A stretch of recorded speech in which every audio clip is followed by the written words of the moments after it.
Bom, então, na última aula, a gente tinha concluído falando da situação dos operários no Brasil, né? E aí a gente vai continuar a partir desse ponto, tá, pessoal? Deixa eu abrir aqui o slide.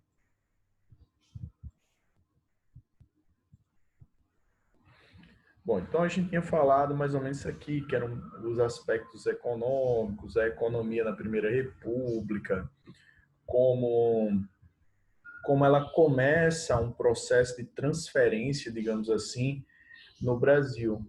O Brasil, que era um país eminentemente agrário, que passa por um processo de transformação aí e começa ainda não uma preocupação pública, mas já uma preocupação em torno de um processo de industrialização do Brasil, né?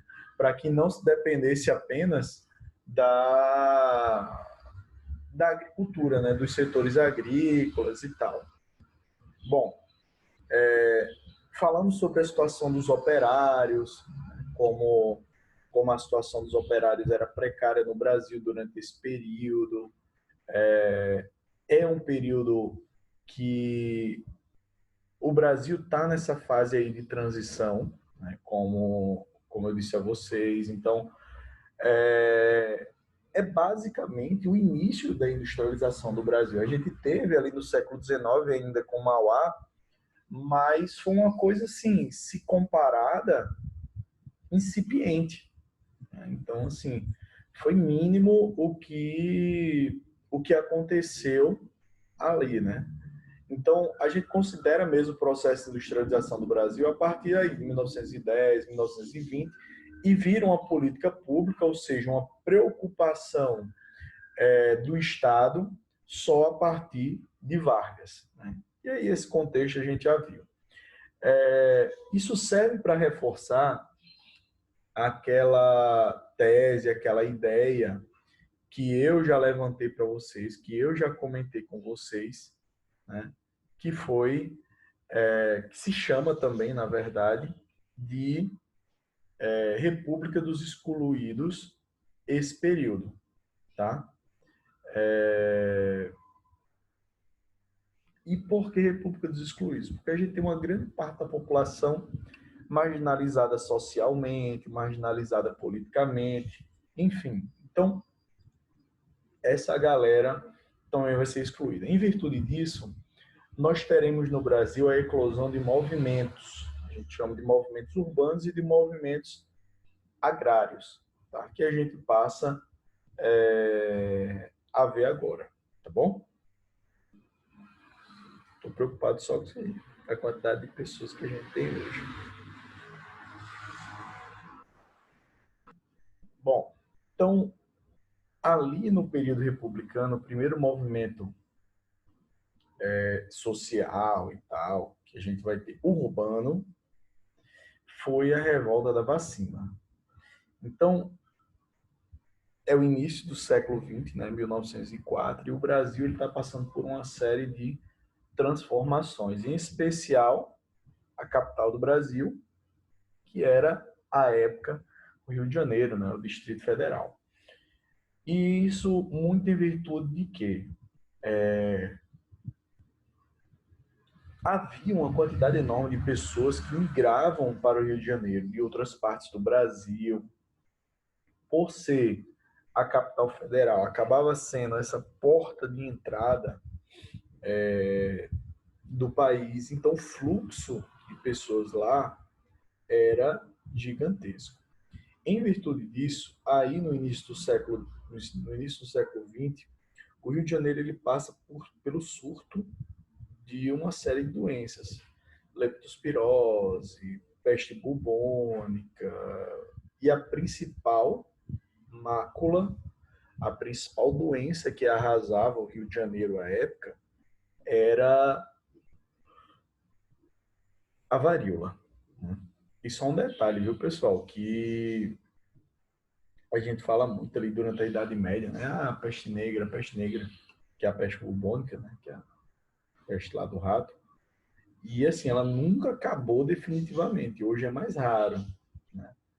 mas assim, ela nunca acabou definitivamente. Ela vai ter seus períodos de maior e de menor,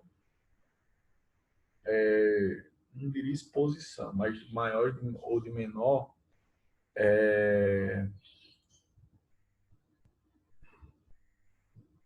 contágio, certo? Então, assim, lá no Rio de Janeiro, por todas as condições, o que é que acontece? Se estabeleceu o fim da escravidão em 1888. Então, muitos ex-escravos, e isso a gente escuta desde lá do ensino fundamental, eles continuaram com seus donos, né, na mesma situação e tal, mas muitos resolveram se livrar, né? Sair e tal, não ter mais vinculação com os seus ex-donos. E essa galera não tinha condições, obviamente, de morar nos melhores lugares da cidade e tal, enfim. Então, durante esse período, uma parte também em virtude da, do fim da escravidão, a gente tem ali um processo de favelização, né? De estabelecimento ali nos morros do Rio de Janeiro, na periferia ali, né? No entorno das regiões nobres do Rio de Janeiro. Então, aquilo que a gente vê no Rio de Janeiro hoje, na verdade, é algo que remonta ali essa transição do final do 19 e o início do 20. Um detalhe que é interessante é que tipo, a gente fala muito, os morros e tal, mas isso tem a ver com a topografia do Rio de Janeiro. O Rio de Janeiro ele é entrecortado de morros, de serras, enfim. Então é cheio. Não sei se algum de vocês já conheceu a cidade, mas tipo, você vai passando e aí você vai ver um monte de morro. É diferente de outras cidades, de outras capitais, enfim. Né? Então, essas pessoas, esses ex-escravos, eles acabam buscando essa área marginal, ou seja, essa área periférica aos grandes centros urbanos, né? E aí, tipo, essa galera vai morar em casebres de madeira, aquela estrutura que a gente ainda tem nas favelas hoje, né? Então, vai ser uma condição extremamente precária. E aí, óbvio que se a gente tem uma situação dessa extremamente insalubre de sobrevivência, naturalmente também nós teremos uma fácil proliferação de doenças. Né? Então, cada vez as pessoas mais juntas, sem esgotamento sanitário, né? Enfim, com péssimas condições sanitárias, não só esgotamento, mas de maneira geral e tal. Né? Então, isso é um vetor, isso é uma situação, uma condição extremamente importante para o desenvolvimento de doenças, de ectoparasitas, enfim. Né? Então, essa situação, esse momento ali, né, acaba favorecendo isso aí. Outra coisa, outra moradia que é muito comum no Rio de Janeiro, à época, eram os cortiços. Os cortiços eram prédios ali de 2, 3 andares no máximo, onde moravam diversas pessoas, diversas famílias, muitas vezes algumas questões até comunitárias. Então, tipo, o, como é? Os banheiros, muitas vezes, eles eram comunitários, a área de lavar roupa, muitas vezes era comunitária. Então, tem essa coisa meio comunitária ali no cortiço. Muitos deles não tinham saneamento, esgotamento, enfim. Então era uma situação bem complicada. E no centro do Rio de Janeiro existiam muitos cortiços, existiam muitos prédios desses que as pessoas moravam. Inclusive a gente pode perceber esse meio que esse contexto aí da revolta da vacina no livro O Cortiço, eu acho que é de Aloysio de Azevedo, né? É bem interessante para que você possa perceber essa realidade do Rio de Janeiro nesse período, né? Então, assim, as pessoas vivendo naqueles cortiços, marginalizadas, com péssimas condições sanitárias, enfim. E aí isso começou a afetar economicamente o Rio de Janeiro. Por quê? Porque muitos navios, quando chegavam no porto do Rio, acabava que os marinheiros contraíam algum tipo de doença e tal, e eventualmente um, um outro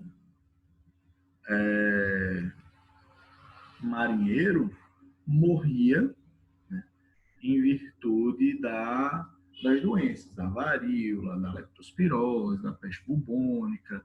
E a varíola ela tem um alto poder de transmissão. E além de ter um alto poder de transmissão, ela tem um alto poder de o índice de mortalidade dela é altíssimo. Então, mais ou menos ali 30% das pessoas infectadas com varíola, elas vinham, principalmente nesse período, a óbito. E aí, o presidente resolve tentar sanar essa situação. E aí, para isso, convoca o médico sanitarista Oswaldo Cruz para tentar resolver esses problemas que estavam ali no Rio de Janeiro nesse período. E aí Oswaldo Cruz ele monta uma série de estratégias. A primeira estratégia foi tentar acabar com as doenças ligadas aos ratos. E aí ele cria umas banquinhas na cidade do Rio de Janeiro, onde as pessoas iam lá e entregavam ratos mortos para o governo, e o governo te dava uma certa quantia por cada rato. Né? Sei lá, se levasse um rato, ganhava, sei lá, R$ 2, enfim. Então, era uma maneira que eles tinham de tentar estimular as pessoas a acabarem com os ratos. Só que brasileiro, como um bom empreendedor, né, o que estava fazendo? Os brasileiros começaram a criar ratos para vender para o governo. Então, não foi uma atitude que deu muito certo. Né? E o outro, né, principal problema que enfrentavam era a varíola. Né? Então, a varíola era uma epidemia muito forte, tinha uma epidemia muito forte no Rio de Janeiro à época. Né? E diante disso, né, a varíola que ela é transmitida por um mosquito. Então, qual era a ideia? Não, vamos acabar com os mosquitos. Aí não tem aqueles agentes comunitários, ambientais, alguma coisa do tipo assim. Né? Então, que vai na sua casa para ver se não tem foco de dengue e tal, essas coisas, enfim. Então, era meio que uns caras desses, né, que tinham, e eles entravam muitas vezes na casa das pessoas sem pedir autorização, invadindo mesmo, eles tinham poder de polícia. Isso começa, obviamente, a desagradar a população, né? E começa a gerar uma série de atritos entre a população e esses chamados esquadrões de mata-mosquitos. Outra medida autoritária estabelecida por Oswaldo Cruz foi a destruição dos cortiços no Rio de Janeiro. E, tipo, o cara simplesmente mandou destruir, não houve um processo de transferência dessas famílias e tal. Não ocorreu isso. A galera simplesmente foi retirada, foi deslocada desse local. E aí também muitos desses vão ter que buscar as favelas, né, a periferia, para poder se estabelecer. Então, isso faz com que a população do Rio de Janeiro já fique receosa. Desculpa, pessoal. Fique receosa em relação a essas mudanças estabelecidas pelo governo. Né? E aí, o que é que acontece? Oswaldo Cruz, ele resolve, tipo, ele viu que essas medidas aí e tal não estavam dando muito certo, e aí ele resolve começar a pesquisar uma vacina para a varíola. Ele começa a pesquisar essa vacina para varíola e tal, ele começa a fazer alguns testes, percebe que esses testes deram certo, e aí, tipo, pensa, rapaz, se deu certo, eu vou, eu vou continuar, né? Eu vou continuar aplicando. E aí, tipo, ele testa, deu certo, e ele testa nele mesmo, ele aplica a vacina e depois se coloca em contato com, com o vírus, né? Aí a galera, caramba, não sei o quê, mas no final das contas, por sorte dele, né, e por sorte da gente, deu certo, né, a vacinação contra a varíola. E aí, para tentar resolver o problema, o que é que ele faz? Ele estabelece a vacinação obrigatória. Então, tipo, você não tinha opção. Essa chave, inclusive, ela satiriza essa obrigatoriedade da vacina, né? Então, aqui, ó, nós teríamos o Congresso, né, os políticos, aqui o povo, e essa seta ali na mão dele simbolizaria a vacina, né? A vacinação obrigatória. Tá? Se você não for, você vai ser preso. Por isso, a bola aqui na mão, enfim. E aí, o que é que acontece? Biologicamente, alguém me explica aí como é que funciona uma vacina.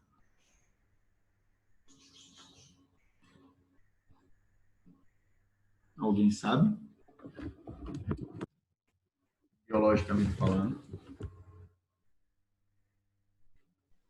Se não me engano, eles usam vírus, eles injetam o vírus, só que não ativo. Exatamente. Né? O vírus não ativo, o vírus mais enfraquecido, que é para que o seu corpo consiga produzir anticorpos e quando entrar em contato com aquela doença, ele tipo, opa, peraí, agora dessa galera aí eu sei me defender. Né? Então é basicamente assim que funciona a vacina. Só o que é que aconteceu, pessoal? Principalmente nas periferias, você já tinha uma grande quantidade de pessoas que estavam contaminadas. Só que, tipo, como eu disse, às vezes tem muita gente que fica doente aí, um dos exemplos que a gente tem na atualidade é o coronavírus, né? Às vezes a galera está contaminada e nem se toca, né? Porque não tem nenhum sintoma. Então, às vezes, algumas pessoas estavam ali, já com a varíola, não tinham demonstrado nenhum tipo de sintoma, né? E o que é que aconteceu? Imagina, você já está com a doença e aí te injetam mais uma carga viral. Isso, né, vai gerar um problema, né? Isso vai intensificar. Então, tipo, se você não tinha um sintoma, acaba desenvolvendo ali sintomas da doença. E aí, muita gente pensava que aquela vacina, na verdade, era um tipo de veneno que o governo estava fazendo para matar os pobres. Né? Por quê? Como eu disse, a situação na periferia vai ser infinitamente pior do que nos bairros de luxo, né? Então, a probabilidade de ter alguém contaminado e sem sintomas ali no, nessas periferias era muito maior. E aí, em virtude de toda essa obrigatoriedade, essa arbitrariedade aí do governo, isso fez com que as pessoas fossem às ruas para protestar contra aquelas medidas do governo, que foi a chamada revolta da vacina. Então, a revolta da vacina foi um movimento que a gente chama de movimento espontaneísta, ou seja, não teve uma liderança, não teve alguém que foi nas ruas e vamos quebrar tudo, não. A galera simplesmente foi se revoltando e foi aderindo à ideia e durante 3 a 4 dias as pessoas quebraram bondes, né? Destruíram prédios na cidade do Rio de Janeiro, muita gente foi presa, algumas pessoas mortas, né? Mas a vacinação continuou obrigatória e o índice de mortalidade por varíola caiu de média ali entre 7 e 10 mil por ano para menos de 50. Então, a obrigatoriedade e as políticas sanitárias de Oswaldo Cruz deram certo. Inclusive, sobre isso, tá? Quem gosta de assistir filmes, tem um filme muito bom chamado Sonhos Tropicais, que conta um pouco da história de Oswaldo Cruz. Eu recomendo vocês assistirem. A outra revolta urbana que nós temos é a revolta da Chibata. E aí a gente vai perceber que tudo tem um contexto, certo? Então, ó, antes do estabelecimento da República, na Marinha era comum que os marinheiros eles recebessem castigos físicos. Então, eles poderiam ser castigados fisicamente. Isso era uma prática comum na Marinha. Só que quando vem a República, 1889 e tal, né, se retira essa questão dos castigos físicos da Marinha durante um certo tempo, mas em 1893, pouco tempo depois, os castigos físicos eles retornam à Marinha, tá? E aí o que acontece? A gente vai entender também, além da questão do castigo, tem um contexto social, tá, pessoal? Como assim? Vamos entender esse contexto social. Em 1888, quando vem a abolição da escravidão, muitos ex-escravos eles vão buscar naquela situação ali naquele contexto do fim da escravidão sua inserção social. Como eu disse, né, anteriormente, muitos continuam com os ex-patrões, mas muitos saem. E aí, tipo, a galera vai viver de quê? E um dos locais que davam uma certa oportunidade para esses ex-escravos, que não precisavam de altas habilidades, como nas fábricas que começaram a surgir e tal, era nas Forças Armadas. Então, muitos ex-escravos eles vão se inserir ali no Exército e na Marinha. Então, as baixas patentes, e aí, tipo, na Marinha, no caso, os marinheiros, né, no Exército os soldados, tinha uma boa parcela desse grupo que era formado por negros, que era assim como a galera tinha condição de ganhar a vida um pouquinho melhor, né, um pouquinho menos duro. Um detalhe, como a maioria desses marinheiros eles eram negros, né, então isso se compreendia esse estabelecimento aí dos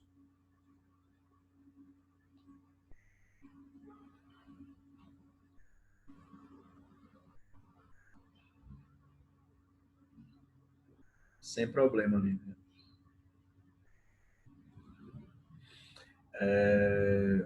Então, assim, então os marinheiros estavam lá, então sua grande maioria era formado por negros. Então, tipo, os caras já espancavam, já batiam nos negros anteriormente mesmo. Né? Então, o que ia mudar efetivamente? Nada. Né? Então, esses castigos físicos retornam também muito em virtude disso. Os caras não estavam nem aí para os negros. Tá? Bom, e o que acontece? Eles, por conta das péssimas condições de trabalho, baixo salário, enfim, todos aqueles problemas trabalhistas que eles viviam naquele contexto, né, eles já estavam organizando uma greve, né? Os marinheiros estavam organizando uma greve. E aí, para agilizar o processo, digamos assim, um marinheiro, um dia, voltando para um dos navios que estava ancorado na Baía de Guanabara, ele estava voltando, tinha bebido, né, e resolveu puxar sua navalha e feriu um oficial, ou seja, um homem negro, um marinheiro, baixa patente, feriu um oficial, um homem branco, e isso gerou um problema gigantesco. Por quê? Segundo o que era estabelecido pelo Código da Marinha, ele deveria ser punido, deveria receber as chibatadas. E é isso que acontece. Só que, pelo que estava estabelecido,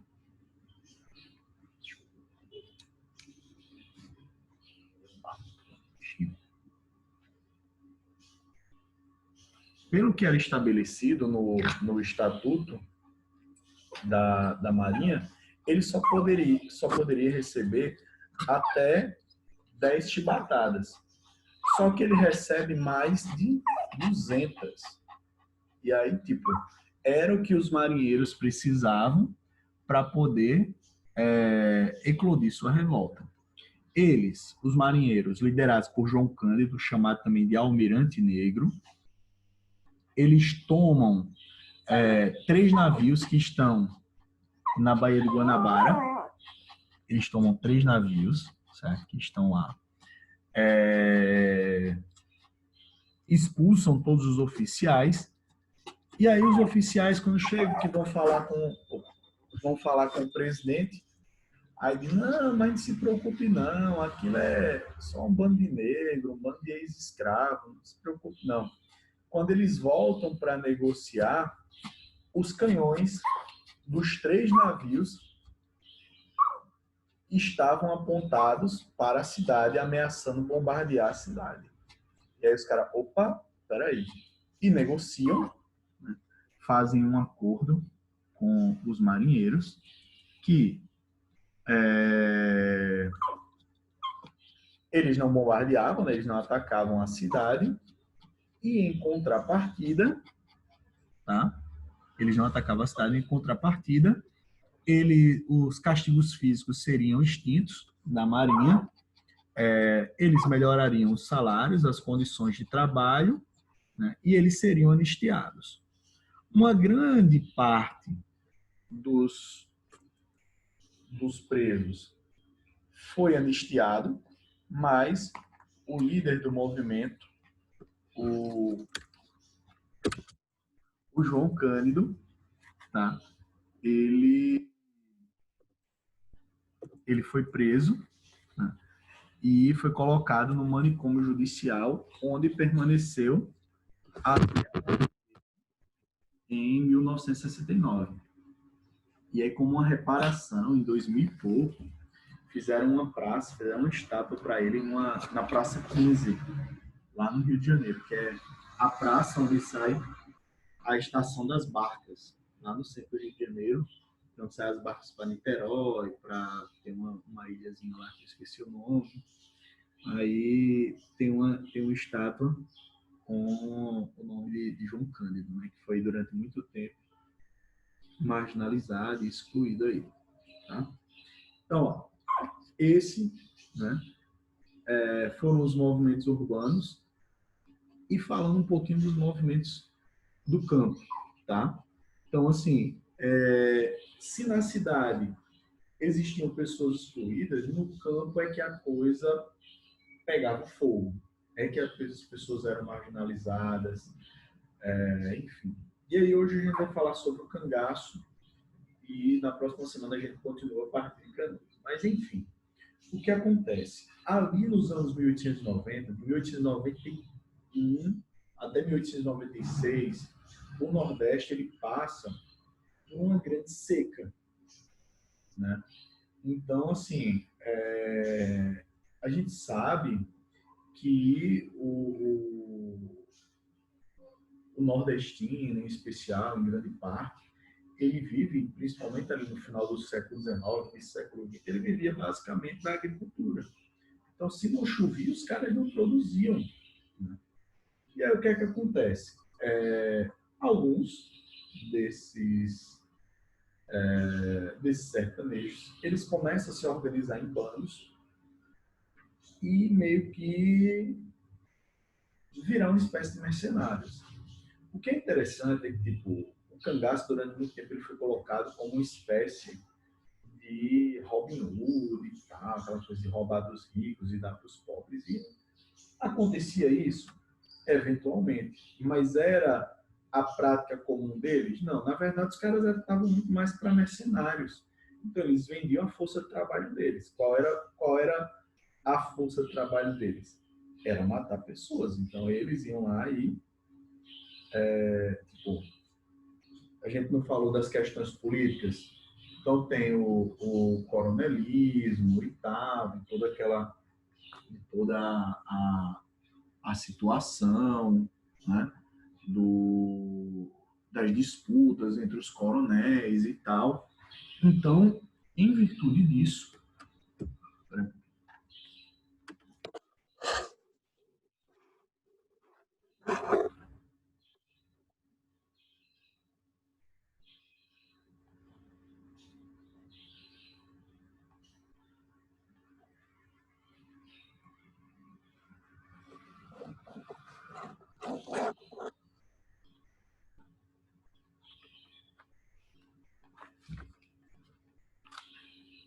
desculpem, pessoal.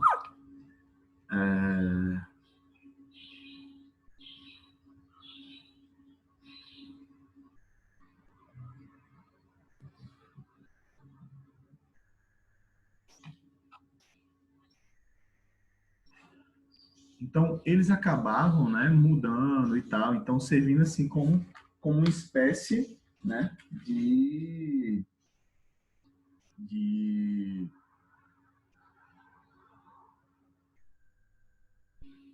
de mercenários. Então, tipo, as disputas entre os coronéis e tal. Então, ele chegava para um para outro, dizer, ó, o coronel chegava e dizia, ó, quero que tu mate fulano. Eles iam lá, matavam e tal. E aí, quando eles chegavam nas cidades, eles se ofereciam mesmo para os coronéis para tentar resolver esses problemas, entre aspas, né? Então, o cangaço acabou porque, meio que tendo um cara que foi de Lampião, né? Então, assim, Lampião, o grupo de Lampião não foi o único, né? Mas, mas também, né, acabou virando a cara do cangaço por ser o maior grupo, né, que já se teve notícia, por ter sido o grupo que foi mais retratado, enfim, né? Mas não era só aquilo. Então, eles acabavam desafiando um pouco aquela estrutura social que existia durante aquele período, todo aquele processo de exclusão social. Beleza? Então, ó, por hoje, a gente vai acabar aqui, tranquilo? E na próxima semana a gente entra ali no movimento de Canudos. Tá bom, pessoal? Então, uma ótima semana a todos vocês, um grande abraço e até mais, pessoal. Tchau, tchau.